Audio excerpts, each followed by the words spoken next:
Boa noite, passando aqui para compartilhar a nossa leitura de leite do dia de hoje. O livro é O Mágico de Oz e nós estamos nesse capítulo, A Maravilhosa Cidade de Esmeralda do Mágico de Oz. Mesmo com os olhos protegidos pelos óculos verdes, Dorothy e seus amigos a princípio ficaram ofuscados com o brilho da maravilhosa cidade. As ruas tinham belas casas construídas de mármore verde e incrustadas com esmeraldas brilhantes. Eles andaram sobre um pavimento do mesmo mármore verde.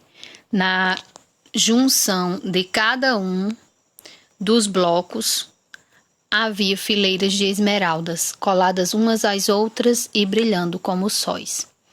As vidraças das janelas eram verdes, até o céu e os raios de sol eram verdes.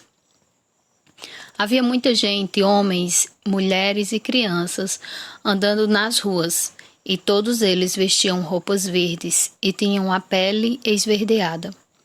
Eles olhavam com olhos espantados para Dorothy e seu estranho grupo.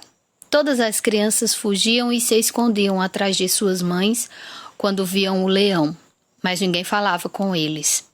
Havia muitas lojas na rua e Dorothy notou que tudo era verde. Existiam doces verdes, pipocas verdes, chapéus verdes e roupas verdes de todos os tipos.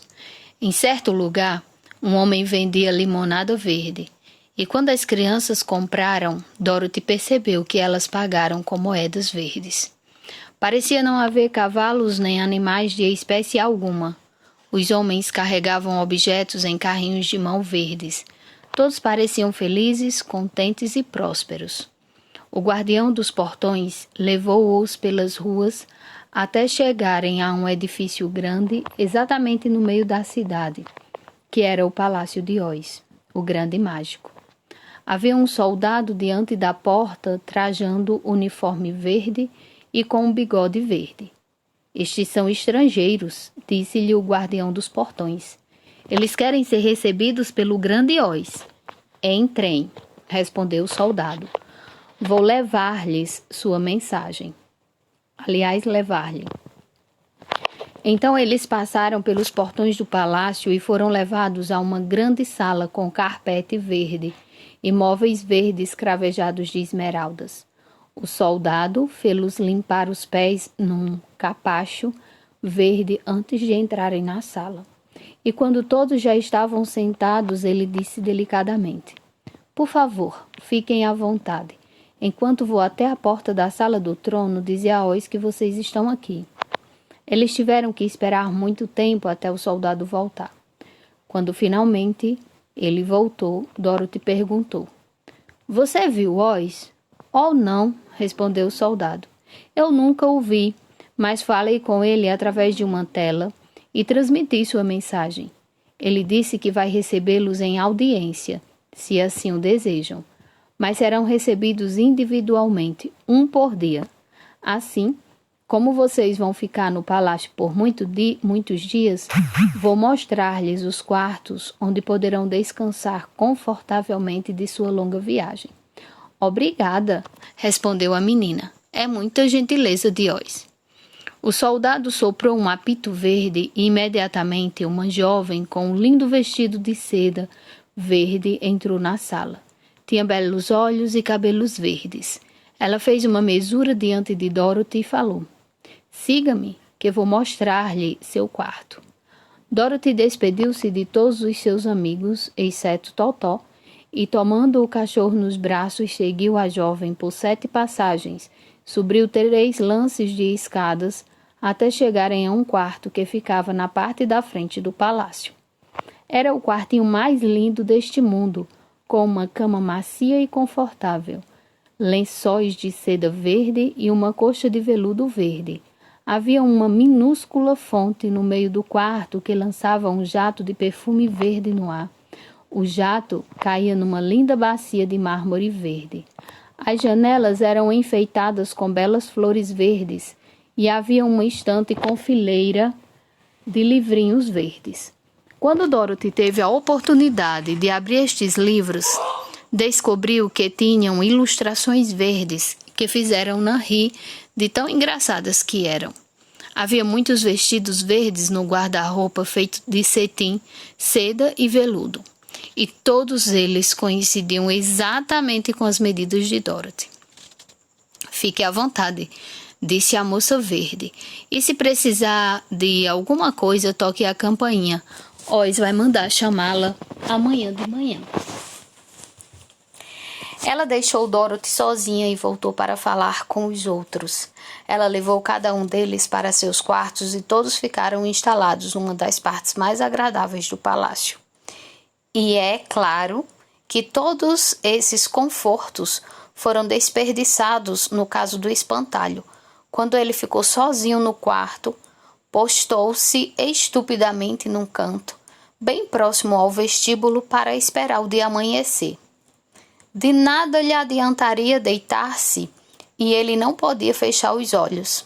Então ele passou a noite observando uma pequena aranha que estava tecendo sua teia num canto do quarto, como se não estivesse num dos mais maravilhosos quartos do mundo. O homem de lata deitou-se em sua cama por força do hábito, pois ele se lembrava de quando era feito de carne e osso. Mas, como não podia dormir, passou a noite movendo as juntas para cima e para baixo, para se certificar de que elas estavam funcionando bem. O leão teria preferido uma cama de folhas secas na floresta e não gostou de ficar trancado num quarto. Mas ele era muito sensato para se deixar aborrecer por isso. Então pulou na cama, enroscou-se como um gato e adormeceu em 1 minuto. Na manhã seguinte, depois do café da manhã, a jovem verde veio buscar Dorothy e vestiu-a com um vestido belíssimo feito de cetim verde brocado. Dorothy pôs um avental verde de seda, amarrou uma fita verde no pescoço de Totó e eles dirigiram-se ao trono do grande Oz. Chegaram primeiro a um grande hall em que havia muitas senhoras e cavalheiros, todos com roupas riquíssimas. Essas pessoas nada tinham a fazer senão conversarem umas com as outras, mas todas as manhãs vinham ficar à disposição de Oz. Embora ele nunca lhes permitisse vê-lo. Quando Dorothy entrou, eles a olharam ansiosos e cochicharam. É verdade que você vai olhar a face de Oz, o terrível? Claro, se ele quiser me receber, respondeu a menina. Ele vai recebê-la, disse o soldado, embora não goste que as pessoas peçam para vê-lo. E, de fato, a princípio ele se enfureceu e disse-me que eu deveria mandar você para o lugar de onde veio. Depois ele perguntou como você era e quando falei de seus sapatos de prata, ele ficou muito interessado. Por fim, falei-lhe da marca de sua testa e ele se decidiu a recebê-la. Justo nesse instante, a campainha tocou e a jovem verde disse a Dorothy: esse é o sinal. Você deve entrar na sala do trono, sozinha. Ela abriu uma portinha e Dorothy entrou resolutamente e achou-se num lugar maravilhoso. Era uma sala redonda com teto alto e abobadado. As paredes, o teto e o assoalho eram cravejados de grandes esmeraldas. No centro do teto havia uma grande luz brilhante como um sol que fazia as esmeraldas brilharem de forma extraordinária. Mas o que mais despertou a atenção de Dorothy foi o grande trono de mármore verde no centro da sala. Tinha a forma de uma cadeira e brilhava com pedras preciosas, como tudo o mais. No centro da cadeira havia uma cabeça enorme, sem corpo, em que se apoiar, nem braços, nem pernas. Essa cabeça não tinha cabelos, mas tinha olhos, nariz e boca. E era muito maior que a cabeça do maior de todos os gigantes. Quando Dorothy olhou para aquilo, cheia de espanto e pavor, os olhos moveram-se lentamente e lançaram-lhe um olhar duro e cortante. Então a boca moveu-se e Dorothy ouviu uma voz que dizia: Sou Oz, o grande e terrível. Quem é você e por que me procura? Não era uma voz terrível como era de se esperar daquela cabeça enorme. Por isso ela tomou coragem e respondeu: Eu sou Dorothy, a pequena e meiga. Vim pedir-lhe ajuda. Os olhos a olharam pensativamente por um minuto. Então a voz falou: Onde você conseguiu esses sapatos de pratas? Consegui da bruxa malvada do leste, quando minha casa caiu sobre ela e a matou, respondeu a menina.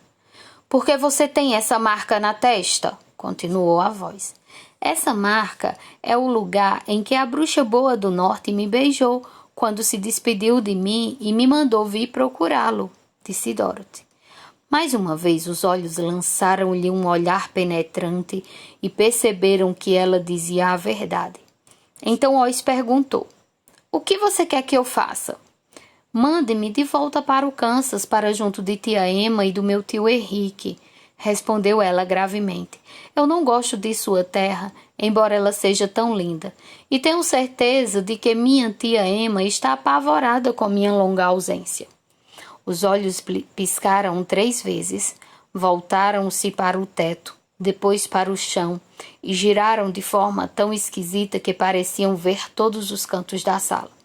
E finalmente voltaram para fitar Dorothy. Por que eu faria isso por você? Perguntou Oz.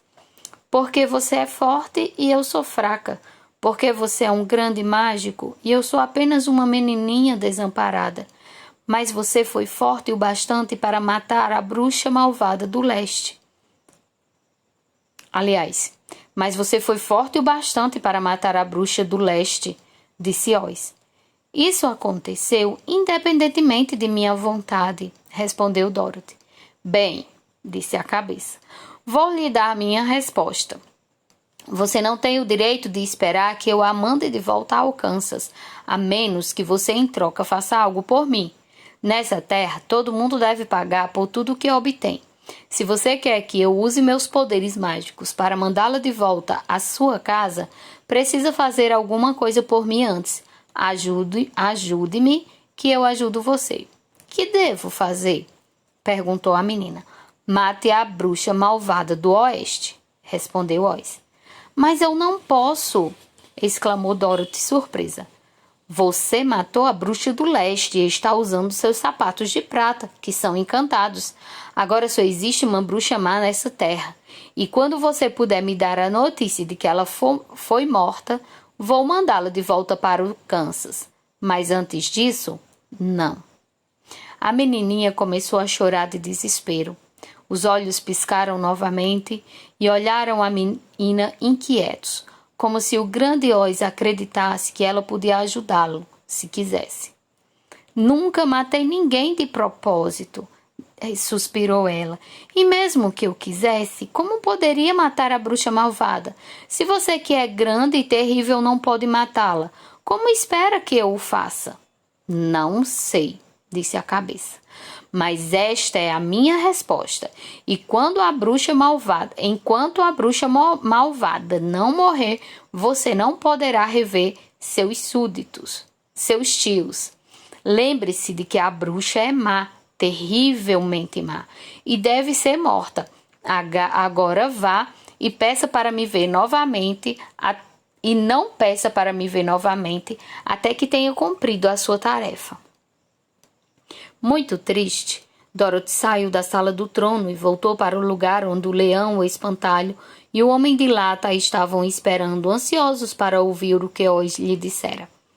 Para mim não há esperança, disse ela com tristeza. Oz não vai me mandar para casa a menos que eu mate a bruxa malvada do oeste. Isso eu nunca vou conseguir. Seus amigos sentiram muito, mas não podiam ajudá-la. Então ela foi para o quarto, deitou-se na cama e chorou até dormir. Na manhã seguinte, o soldado foi chamar o espantalho. Venha comigo, Oz mandou chamá-lo. O espantalho seguiu-o e entrou na sala do trono, onde ele viu uma jovem belíssima sentada no trono de esmeralda. Ela trajava um vestido de seda verde e tinha uma coroa de pedras preciosas sobre os cabelos. De seus ombros nasciam asas de cores deslumbrantes e tão leves que esvoaçavam ao mais leve sopro do vento. Diante daquela linda criatura, o espantalho fez uma mesura. a mais graciosa que lhe permitia seu corpo de palha. Ela olhou-o com doçura e disse: Sou Oz, o grande e terrível. Quem é você e o que quer de mim? O espantalho, que esperava ver a grande cabeça de que Dorothy falara, espantou-se, mas respondeu corajosamente: Sou apenas um espantalho cheio de palha, portanto não tenho cérebro, e vim aqui para pedir que ponha um cérebro na minha cabeça, para que eu possa tornar-me um homem como qualquer outro que habita seus domínios. Por que eu faria isso por você? Porque você é sábio e poderoso, e ninguém mais pode me ajudar, respondeu o espantalho. Nunca faço favores sem receber algo em troca, disse Oz. Mas posso lhe prometer uma coisa: se você matar a bruxa malvada do oeste, eu vou lhe dotar de um cérebro tão poderoso que você será o homem mais sábio da terra de Oz. Pensei que você tinha pedido a Dorothy que matasse a bruxa, disse o espantalho surpreso. E pedi mesmo, não me importa quem vai matá-la, mas enquanto ela estiver viva, não vou atender seu pedido. Agora vá e não me procure mais até que tenha conquistado o direito de ter um cérebro, que é o seu maior desejo. O espantalho voltou muito triste para junto dos amigos e contou-lhe sua conversa com Oz. Dorothy espantou-se ao saber que o grande Oz não era uma cabeça como ela ouvira, mas uma bela jovem. De qualquer maneira, ela também está precisando de um coração, como o homem de lata, comentou o espantalho. Na manhã seguinte, o soldado dirigiu-se ao homem de lata. Oz mandou chamá-lo. Siga-me. O homem de lata seguiu-o até a sala do trono. Ele não sabia se Oz ia aparecer como uma cabeça ou como uma bela jovem, mas ele esperava que fosse como uma bela jovem. Se for a cabeça, disse para si mesmo, tenho certeza de que não me dará um coração, porque ela também não tem, e por isso não pode sentir nada por mim. Mas se for uma bela jovem, vou pedir ardorosamente por um coração, pois todos sabem que todas as jovens têm bom coração. Mas, quando o homem de lata entrou na sala do trono, não viu nenhuma cabeça e nenhuma jovem, pois Oz assumira a forma da mais terrível fera. Era tão grande quanto um elefante, e o próprio trono verde parecia mal suportar seu peso.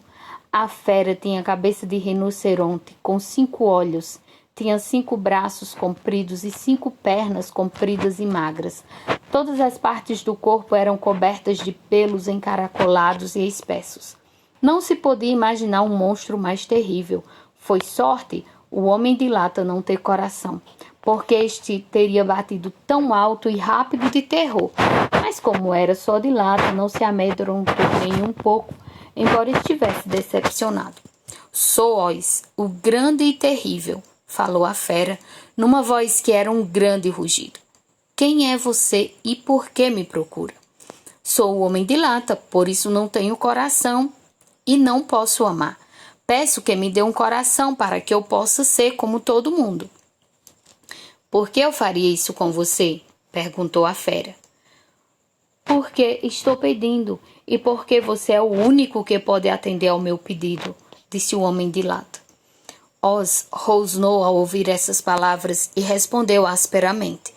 Se você realmente precisa de um coração, deve fazer por merecê-lo. Como? Perguntou o homem de lata.